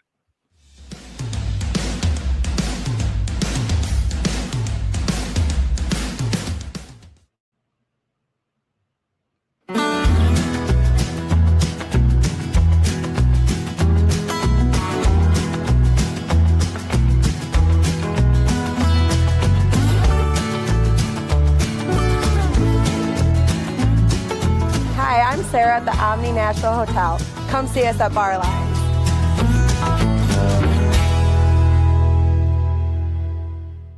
At Delta Dental of Tennessee, we know our success begins and ends with providing superior quality service, and that includes serving those who need it most. This year, we're celebrating 25 years of giving back to the community we call home. Delta Dental, along with our Smile 180 Foundation, supports Tennessee's dental colleges and oral health education, children's hospitals, free and reduced cost dental clinics, and other like-minded charities. Here's to the next 25 plus years of ensuring healthy smiles. There's a line that links us all. Most of the time, we don't even think about it, but it's everywhere. Illuminating our neighborhoods, empowering our businesses, and helping us to recharge. Whether it comes from our grids, the sun, or a kind heart, we believe in the power of good energy. And as your family and region continue to grow, you can trust that we'll always be there for you. Middle Tennessee Electric, bringing good energy.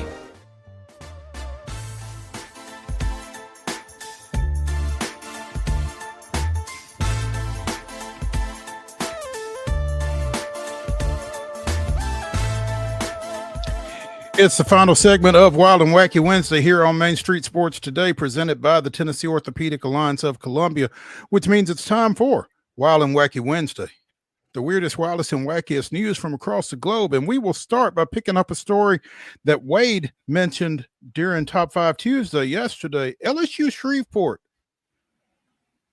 56-0, continuing their run to an NAIA World Series championship. They were off yesterday after defeating Hope International on Monday. They play at 6:30 today. And I don't know if y'all have taken a look at this bracket or not, Wade.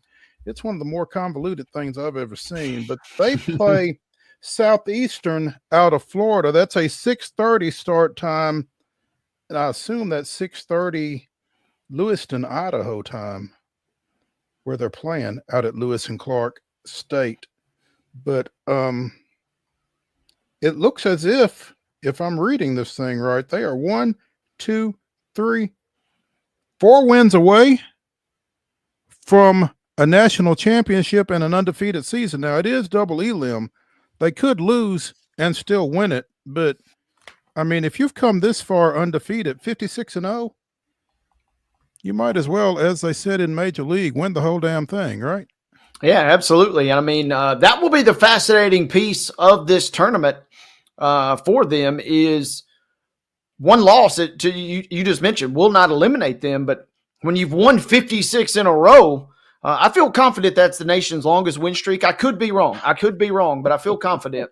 When you win 56 in a row, if you lose one, but even though your season is still very much alive, how do you respond? Ooh. That will be kind of fascinating. I don't know. They've been kind of taking names. Their schedule, even by NAIA standards, they've kind of fluffed it up with some teams. They had to play some pretty good teams. They did have one game earlier in the year versus William Carey, who's right there in deep Mississippi. Would have been a great game. Right? Yeah, it would have been a great game right across the street from Southern Miss. Beautiful campus. Would have been a great game, but they got rained out. So, you know, they've played some good teams. They've got a couple nice wins versus a Central Methodist team that was ranked 14th at the time. So I'm going to be kind of fascinated to see, you know, hey, run this thing up. It would be cool, obviously, if they won the championship in any capacity. But if you can go undefeated, I mean, that is like base. I mean, that's literally immortality at your disposal. Southeastern is one of the top teams traditionally in the NAIA. So they will have their hands full in a game that starts in about 4.5 hours. Definitely something to keep an eye on. Again, 56-0 are the pilots from LSU Shreveport as they try to navigate their way through the Avista NAIA World Series out in Idaho. So we will be keeping an eye on that just because it's fascinating.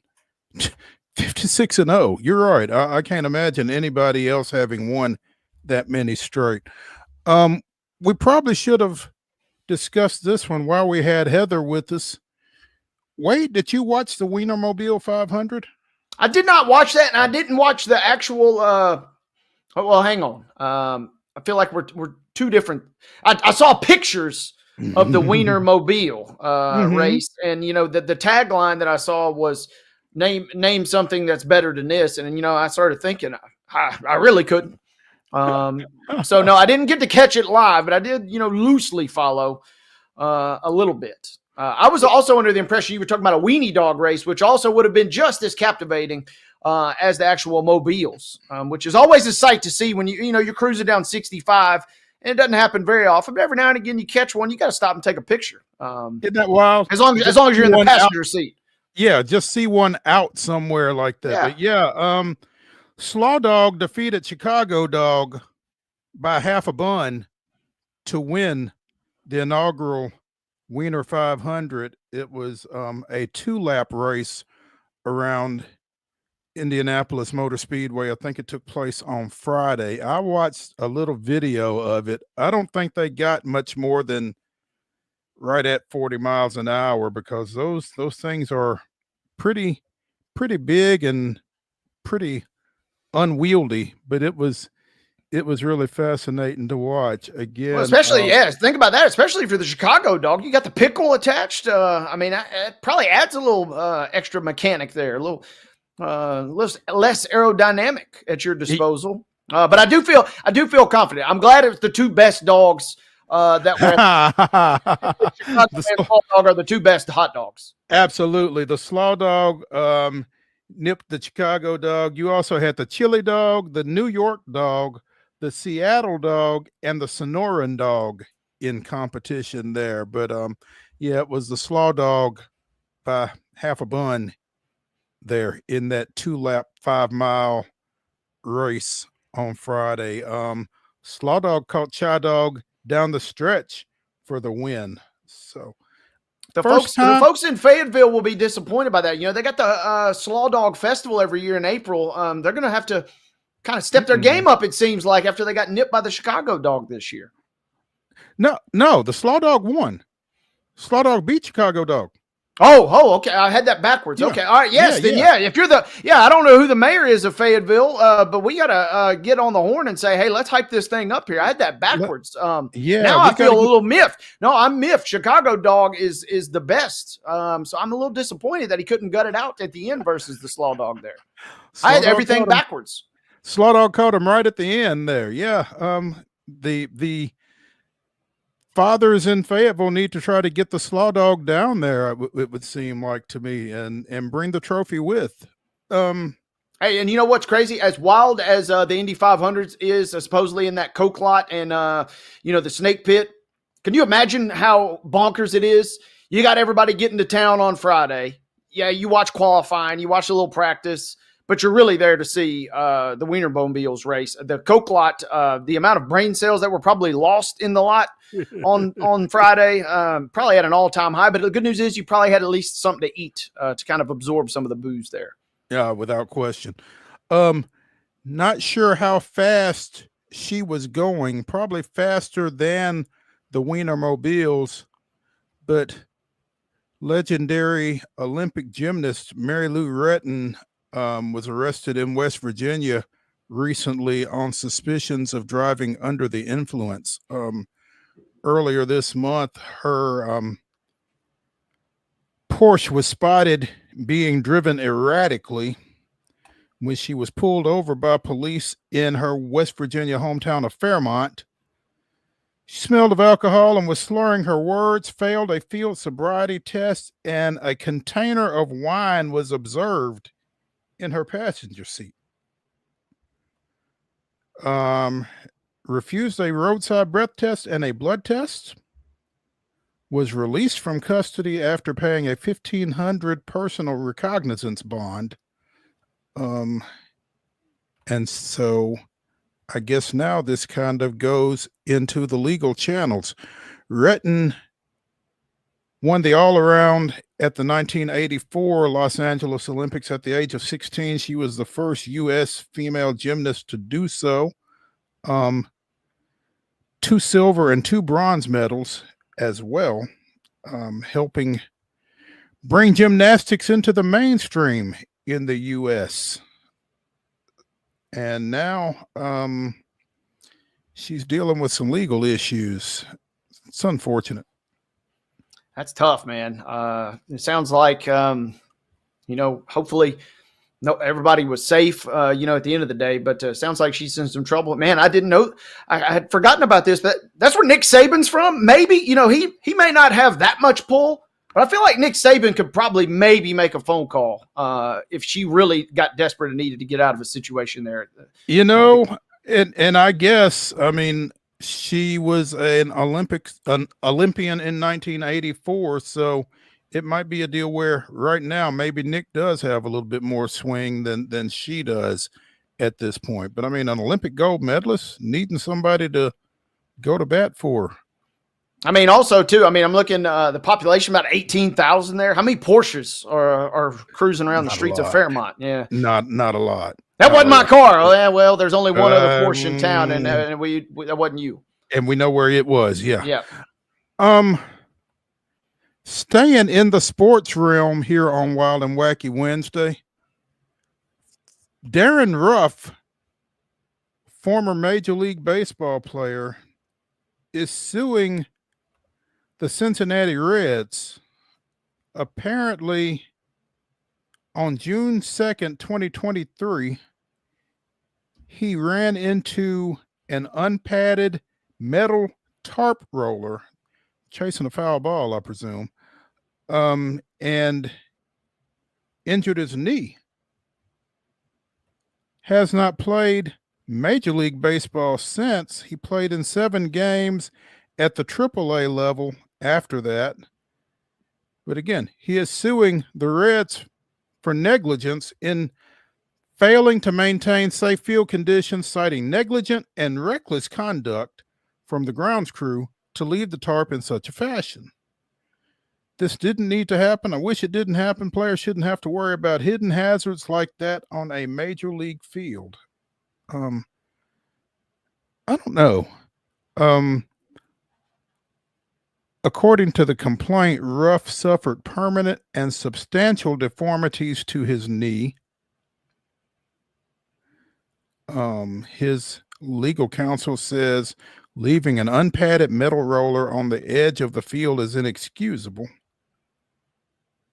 I don't know where the tarp is supposed to go. I don't know. This is interesting. Ruff played parts of 9 major league seasons with the Phillies, Giants, Mets, and Brewers. You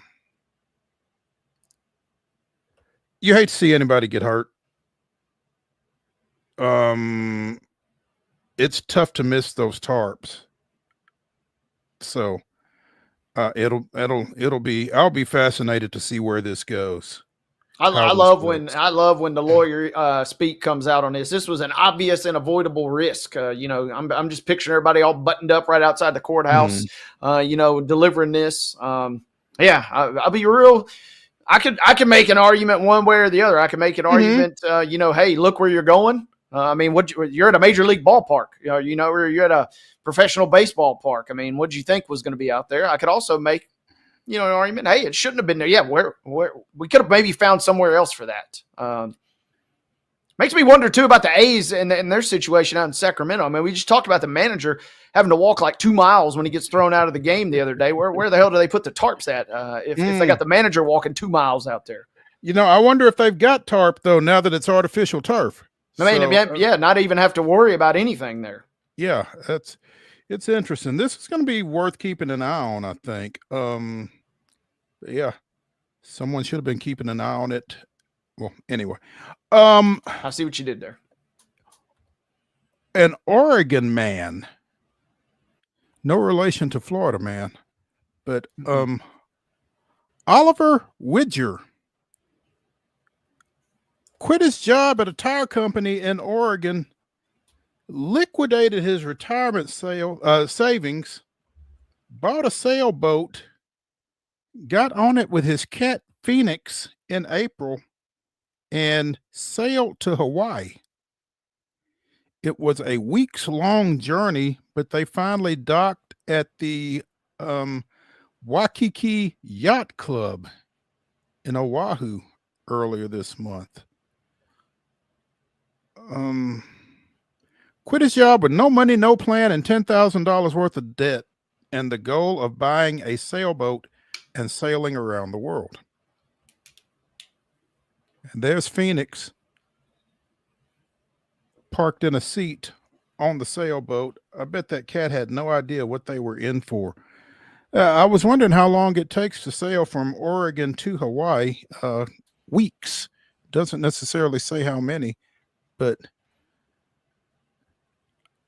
I can kind of appreciate where this guy was coming from. Apparently, he was diagnosed 4 years ago with a syndrome that carried a risk of paralysis, made him realize he disliked his managerial job, taught himself to sail, bought a $50,000 boat, set off for Hawaii in late April, and again, doesn't say when he came in, but it was sometime in May. So about a month, sounds like.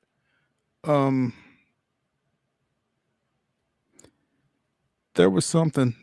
think a lot of people are grinding. You're grinding at your job all day long, and it doesn't really matter how much money you make at this point.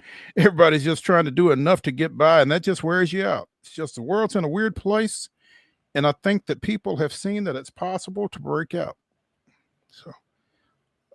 Yeah, I mean, this is a movie script right here. This is what everybody dreams of. You quit, you get bad news, and you make the best of a potential a scary situation, and you set sail with your best bud, and it probably helps. It makes it a little easier to maybe get by when you're documenting to 1 million TikTok followers and nearly 2 million on Instagram.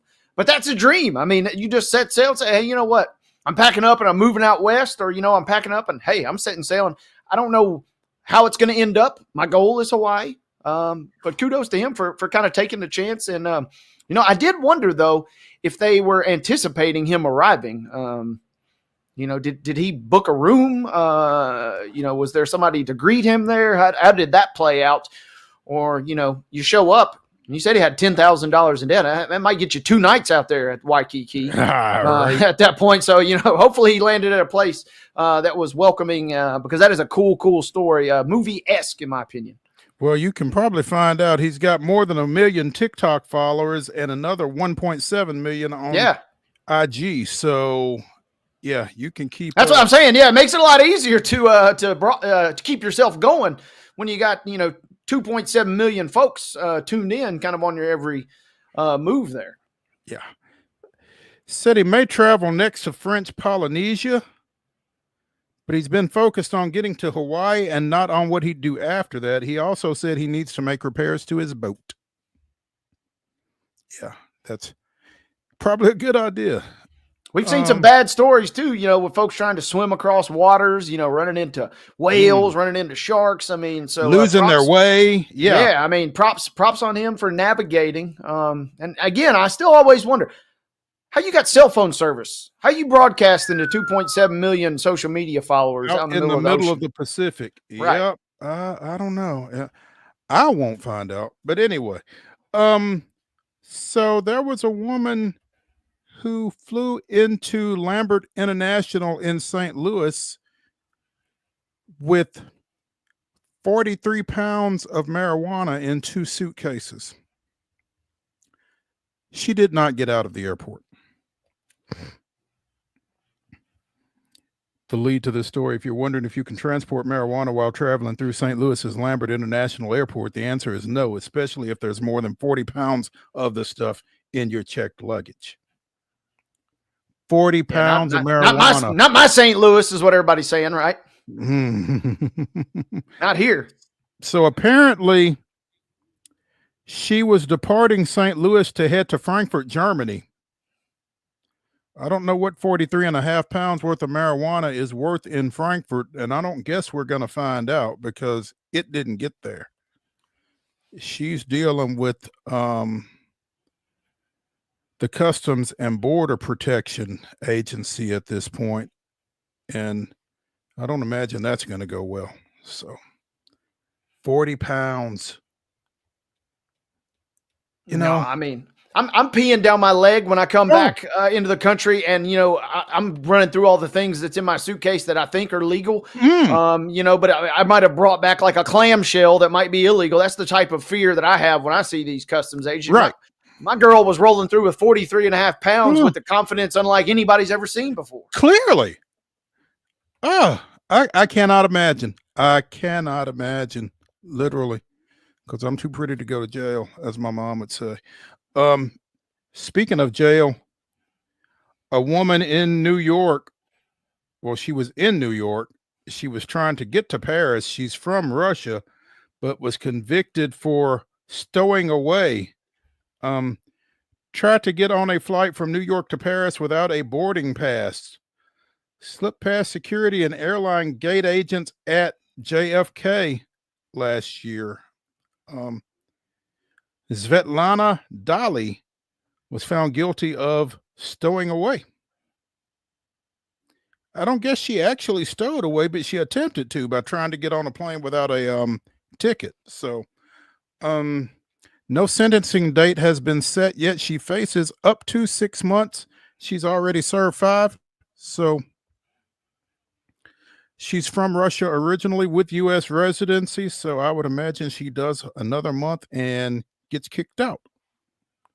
It's unfortunate. I'm wondering, my immediate thought was, what the heck are you doing? And, I'm visualizing. It said she hid in the bathroom for several hours, and I'm sitting there thinking, if I'm on this flight, I'm like, okay, that lady has been in there a long time. And then, I go to sleep, I eat whatever, I wake up, the light's still on. She's still in there. At some point, it's like, hey, get out of there. I got to use the restroom myself. I wonder if that's how it went down. Right. I don't know, but I don't think things are going to go very well for Miss Dolly. Yeah, it's unfortunate. That's going to do it for Wild and Wacky Wednesday here on Main Street Sports Today, presented by the Tennessee Orthopedic Alliance of Columbia. Come back and see us tomorrow at 2:00. Astros 5, Athletics 3 is your final there. We will be joined tomorrow by Columbia Academy State Baseball Championship coach Richie Eastep, and also by Marin Angus Combs of softball on SI. Again, 2:00 tomorrow. Come see us.